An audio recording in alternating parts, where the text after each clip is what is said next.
নমস্কার বন্ধুরা, shout with Dipanjan চ্যানেলে আপনাদের সকলকে স্বাগত জানাই।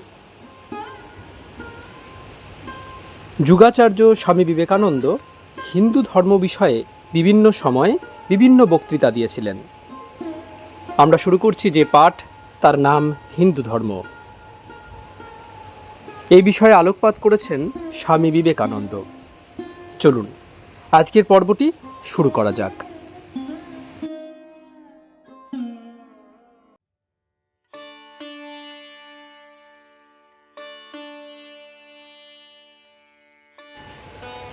হিন্দু ধর্ম। চিকাগো ধর্ম মহাসভায় 19শে সেপ্টেম্বর নবম দিবসের অধিবেশনে স্বামীজি এই প্রবন্ধটি পাঠ করেন। হিন্দু, জড়থ্রষ্টীয় ও ইহুদি এই তিনটি ধর্মই প্রাগৈতিহাসিক যুগ হইতে বর্তমান কাল অবধি এই পৃথিবীতে প্রচলিত রহিয়াছে। এই ধর্মগুলির প্রত্যেকটি প্রচণ্ড আঘাত সহ্য করিয়াছে, তথাপি লুপ্ত না হইয়া এগুলি যে এখনও জীবিত আছে, তাহাতেই প্রমাণিত হইতেছে যে ইহাদের মধ্যে মহতী শক্তি নিহিত আছে। কিন্তু একদিকে যেমন ইহুদি ধর্ম তৎপ্রসূত খ্রিস্ট ধর্মকে আত্মসাৎ করিতে পারা তো দূরের কথা, নিজেই ওই সর্বজয়ী ধর্ম দ্বারা স্বীয় জন্মভূমি হইতে বিতাড়িত হইয়াছে, এবং অতি অল্প সংখ্যক পার্সি মাত্র এখন মহান জড়থৃষ্টীয় ধর্মের সাক্ষী স্বরূপ হইয়া রহিয়াছে। অপরদিকে আবার ভারতবর্ষে সম্প্রদায়ের পর সম্প্রদায় উত্থিত হইয়াছে। মনে হইয়াছে যেন বেদোক্ত ধর্মের ভিত্তি পর্যন্ত নড়িয়া গেল। কিন্তু প্রচণ্ড ভূমিকম্পের সময় সাগর সলিল যেমন কিছু পশ্চাৎপদ হইয়া সহস্রগুণ প্রবল বেগে সর্বগ্রাসী বন্যারূপে ফিরিয়া আসে, সেরূপ ইহাদের জননী স্বরূপ বেদোক্ত ধর্ম প্রথমত কিঞ্চিত পশ্চাৎপদ হইয়া আলোড়নের অগ্রগতি শেষ হইলে ওই সম্প্রদায়গুলিকে সর্বতোভাবে আত্মসাৎ করিয়া নিজের বিরাট দেহ পুষ্ট করিয়াছে। বিজ্ঞানের প্রতি আধুনিক আবিষ্ক্রিয়াসমূহ বেদান্তের যে মহোচ্চ আধ্যাত্মিক ভাবের প্রতিধ্বনি মাত্র, সেই সর্বোৎকৃষ্ট বেদান্ত জ্ঞান হইতে নিম্ন স্তরের মূর্তি পূজা ও আনুষাঙ্গিক নানাবিধ পৌরাণিক গল্প পর্যন্ত সব কিছুরই, এমনকি বৌদ্ধদের অজ্ঞেয়বাদ, জৈনদের নিরীশ্বরবাদ, এগুলিরও স্থান হিন্দু ধর্মে আছে। এখন প্রশ্ন হইতে পারে, এই সকল বহুধা বিভিন্ন ভাব কোনো সাধারণ কেন্দ্রে সংহত হইয়াছে। কোন সাধারণ ভিত্তি আশ্রয় করিয়া এই আপাত বিরোধী ভাবগুলি অবস্থান করিতেছে? আমি এখন এই প্রশ্নেরই মীমাংসা করিতে যথাসাধ্য চেষ্টা করিব। আপ্তবাক্য বেদ হইতে হিন্দুগণ তাহাদের ধর্ম লাভ করিয়াছেন। তাহারা বেদ সমূহকে অনাদি ও অনন্ত বলিয়া বিশ্বাস করেন। একখানি পুস্তককে অনাদি ও অনন্ত বলিলে এই শ্রোতামণ্ডলীর কাছে তাহা হাস্যকর বলিয়া মনে হইতে পারে বটে, কিন্তু বেদ শব্দ দ্বারা কোনো পুস্তক বিশেষ বোঝায় না। ভিন্ন ভিন্ন ব্যক্তি বিভিন্ন সময়ে যে আধ্যাত্মিক সত্যসমূহ আবিষ্কার করিয়া গিয়াছেন, বেদ সেই সকলের সঞ্চিত ভাণ্ডার স্বরূপ।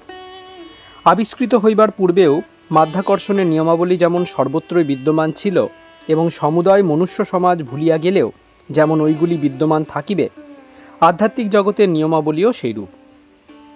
আত্মার সহিত আত্মার যে নৈতিক ও আধ্যাত্মিক সম্বন্ধ, প্রত্যেক জীবাত্মার সহিত সকলের পিতাস্বরূপ পরমাত্মার যে দিব্য সম্বন্ধ, আবিষ্কৃত হইবার পূর্বেও সেগুলি ছিল, এবং সকলে বিস্মৃত হইয়া গেলেও এগুলি থাকিবে।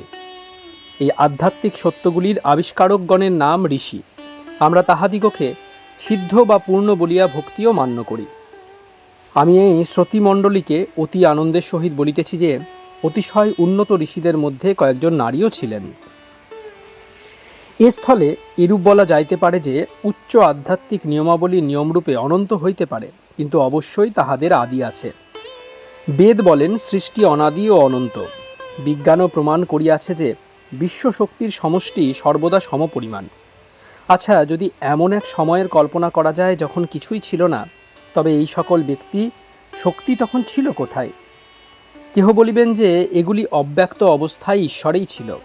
তাহা হইলে বলিতে হয়, ঈশ্বর কখনো সুপ্ত বা নিষ্ক্রিয়, কখনো সক্রিয় বা গতিশীল, অর্থাৎ তিনি বিকারশীল। বিকারশীল পদার্থ মাত্রই মিশ্র পদার্থ, এবং মিশ্র পদার্থ মাত্রই ধ্বংস নামক পরিবর্তনের অধীন। তাহা হইলে ঈশ্বরেরও মৃত্যু হইবে, কিন্তু তাহা অসম্ভব। সুতরাং এমন সময় কখনো ছিল না যখন সৃষ্টি ছিল না, কাজেই সৃষ্টি অনাদি। কোনো উপমা দ্বারা বুঝাইতে হইলে বলিতে হয়, সৃষ্টি ও স্রষ্টা দুইটি অনাদি ও অনন্ত সমান্তরাল রেখা। ঈশ্বর শক্তিস্বরূপ, নিত্য সক্রিয় বিধাতা। তাহারই নির্দেশে বিশৃঙ্খল প্রলয়াবস্থা হইতে একটির পর একটি শৃঙ্খলাপূর্ণ জগৎ সৃষ্ট হইতেছে, কিছুকাল চালিত হইতেছে, পুনরায় ধ্বংস হইয়া যাইতেছে।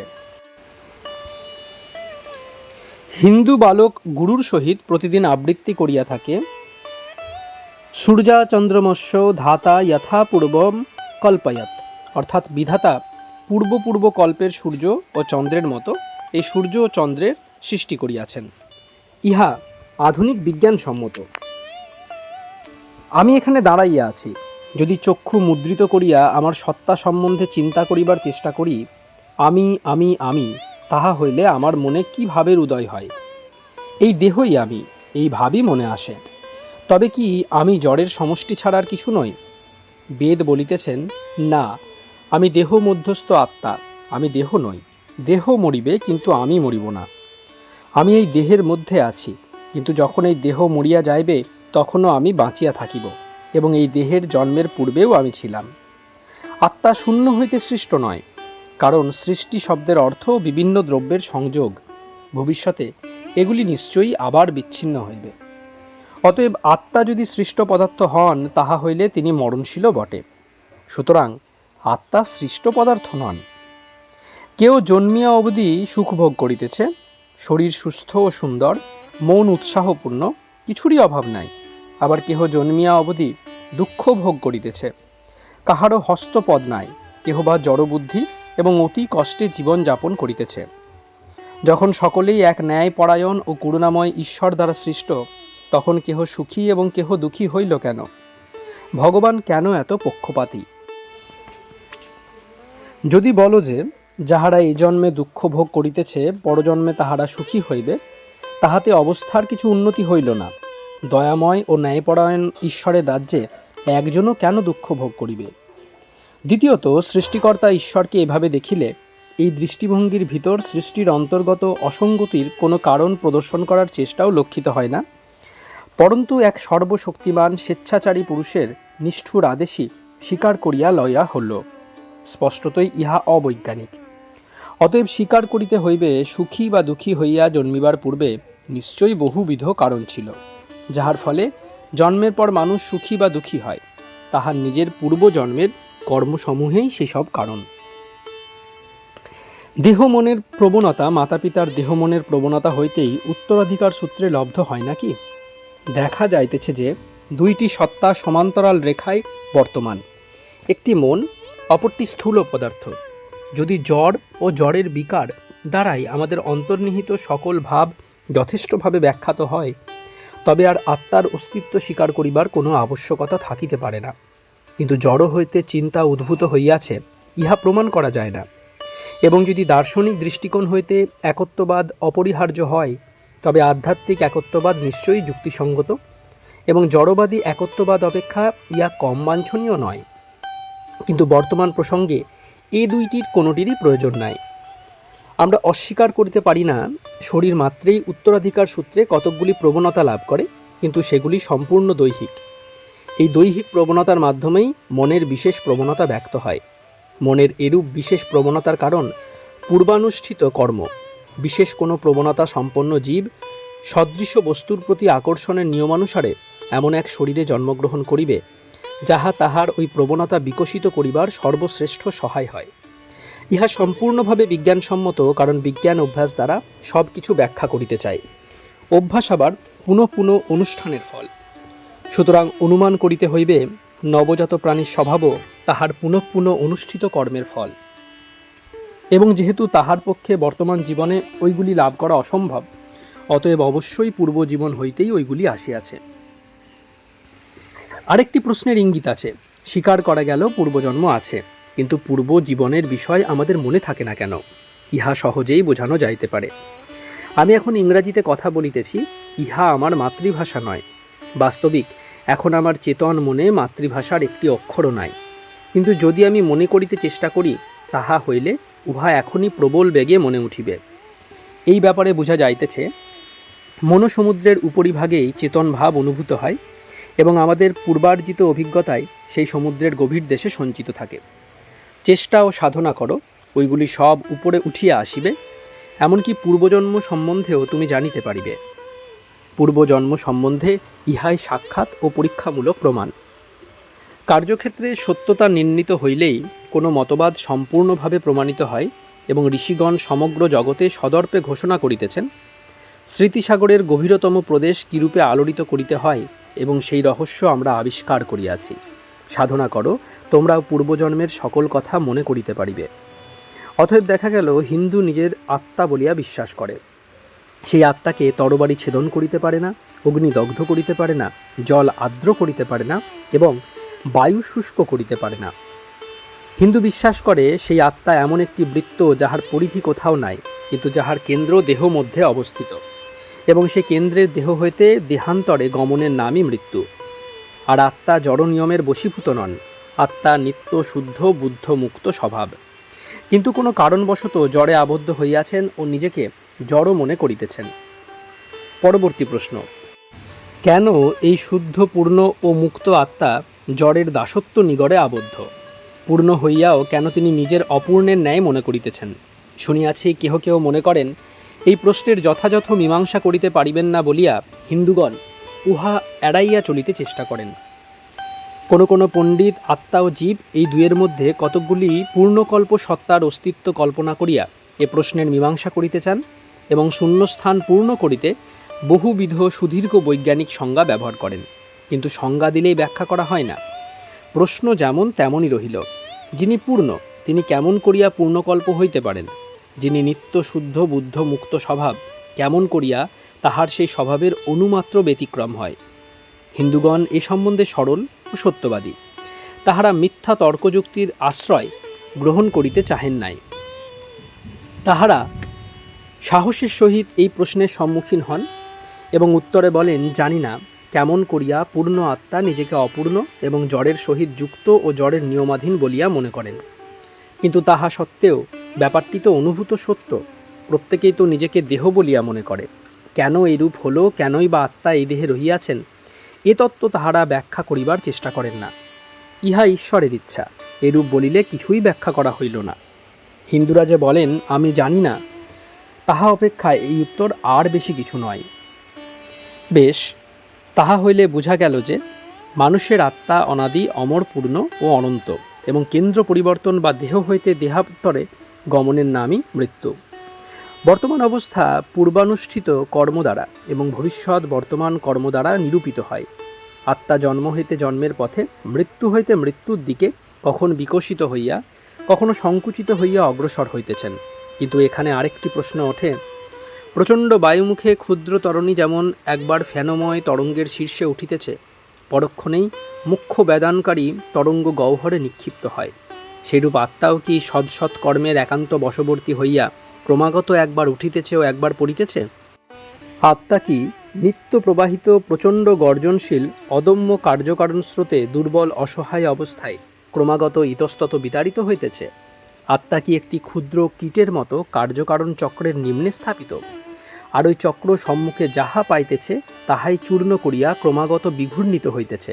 বিধবার অশ্রুর দিকে চাহিতেছে না, পিতৃমাতৃহীন বালকের ক্রন্দনও শুনিতেছেন না? ইহা ভাবিলে মন দমিয়া যায়। কিন্তু প্রাকৃতিক নিয়মই এই। তবে কি কোনো আশা নাই? পরিত্রাণের কি কোনো পথ নাই? মানবের হতাশ হৃদয়ের অন্তঃস্থল হইতে এইরূপ ক্রন্দন ধ্বনি উঠিতে লাগিল।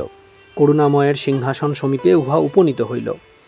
সেখান হইতে আশা ও সান্ত্বনার বাণী নামিয়া আসিয়া এক বৈদিক ঋষির হৃদয় উদ্বুদ্ধ করিল। বিশ্ব সমক্ষে দণ্ডায়মান হইয়া ঋষি তারস্বরে জগতে এই আনন্দ সমাচার ঘোষণা করিলেন, শোনো শোনো অমৃতের পুত্রগণ, শোনো দিব্যলোকের অধিবাসীগণ, আমি সেই পুরাতন মহান পুরুষকে জানিয়াছি।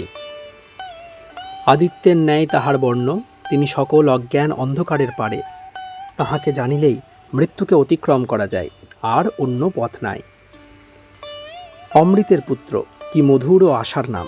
হে ভাতৃগণ, এই মধুর নামে আমি তোমাদের সম্বোধন করতে চাই। তোমরা অমৃতের অধিকারী। হিন্দুগণ তোমাদিগকে পাপী বলিতে চান না। তোমরা ঈশ্বরের সন্তান, অমৃতের অধিকারী, পবিত্র, পূর্ণ। মর্তভূমির দেবতা তোমরা। তোমরা পাপী, মানুষকে পাপী বলাই এক মহাপাপ। মানবের যথার্থ স্বরূপের উপর ইহা মিথ্যা কলঙ্ক আরোপ।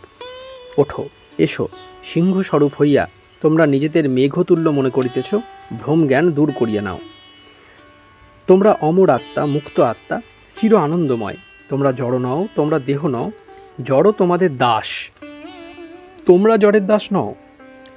এইরূপে বেদ ঘোষণা করিতেছেন কতকগুলি ক্ষমাহীন নিয়মাবলীর ভয়াবহ সমাবেশ নয়, বা কার্যকারণের কারাবন্ধন আমাদের নিয়ন্তা নয়, কিন্তু এই সকল নিয়মের ঊর্ধ্বে প্রত্যেক পরমাণু ও শক্তির মধ্যে এক বিরাট পুরুষ অনুস্যূত রহিয়াছে, যাহার আদেশে বায়ু প্রবাহিত হইতেছে, অগ্নি প্রজ্বলিত হইতেছে, মেঘ বাড়ি বর্ষণ করিতেছে এবং মৃত্যু জগতে পরিভ্রমণ করিতেছে।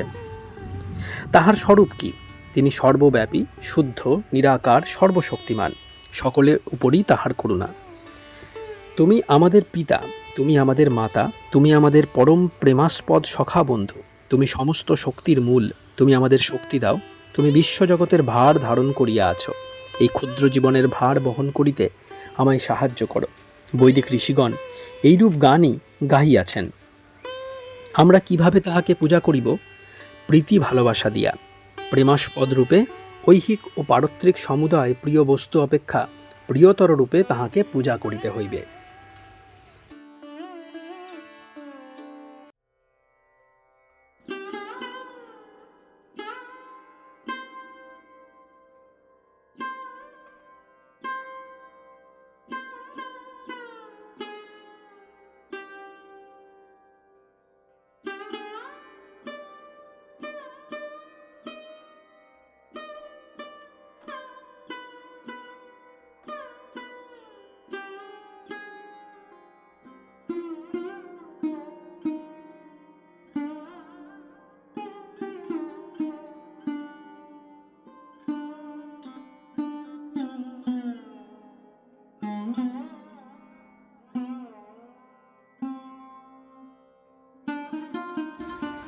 আপনারা শুনছেন স্বামী বিবেকানন্দ বিরচিত হিন্দু ধর্ম। আজ প্রথম পর্বটি পরিবেশিত হলো। আমাদের ভিডিওগুলি কেমন লাগছে আমাদের জানান। কোনো সাজেশন থাকলে অবশ্যই জানাতে পারেন। আমাদের ভিডিওগুলি লাইক করুন, আপনাদের বন্ধু বান্ধব ও পরিবার পরিজনদের মধ্যে শেয়ার করে দিন। শাউট উইথ দীপাঞ্জন চ্যানেলটি সাবস্ক্রাইব করুন এবং প্রতিনিয়ত বিভিন্ন আপডেট পাওয়ার জন্য বেল আইকনটি অবশ্যই প্রেস করে দেবেন। অনেক অনেক ধন্যবাদ। নমস্কার, ভালো থাকবেন। জয় ঠাকুর, জয় মা, জয় স্বামীজি।